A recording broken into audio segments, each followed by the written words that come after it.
Hi guys.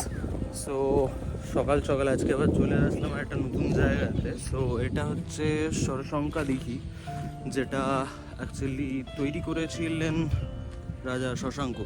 তো তার নামানুসারে এটা নাম। আর দ্বিতীয়ত হচ্ছে এখানকার যে দিঘিটা রয়েছে, এই দিঘির জেনারেলি অনেক ইতিহাস রয়েছে। সো আগে দিঘিটা দেখিনি।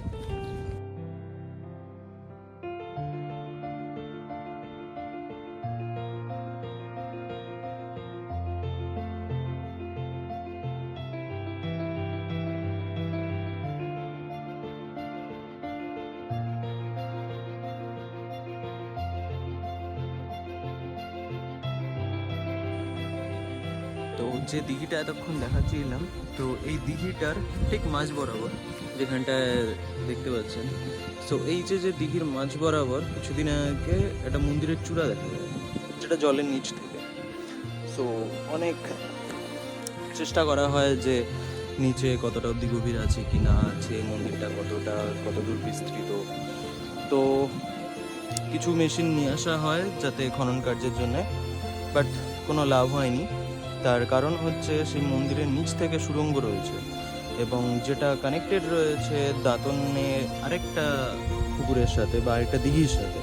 অ্যান্ড লোকমুখে কথিত আছে যে যখন পুরোনো দিনে যারা রাজারা যুদ্ধের টাইমে যে সুড়ঙ্গ ব্যবহার করতেন, সো সেরকমই সুড়ঙ্গ এখান থেকে ওই অব্দি বিস্তৃত রয়েছে।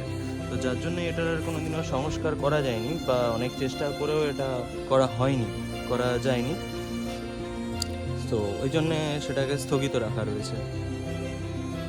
তো দেখতেই পাচ্ছেন যে কতটা বড় এই দিঘিটা। অ্যান্ড এই দিঘির জেনারেলি ওই পার থেকে মেন রাস্তা রয়েছে, যেটা দাঁতন থেকে শুরু করে আপনার টেকরা পর্যন্ত বিস্তৃত। অ্যান্ড ওই রাস্তা দিয়েই জেনারেলি ট্রেকার, গাড়ি ইত্যাদি সব যাতায়াত করে।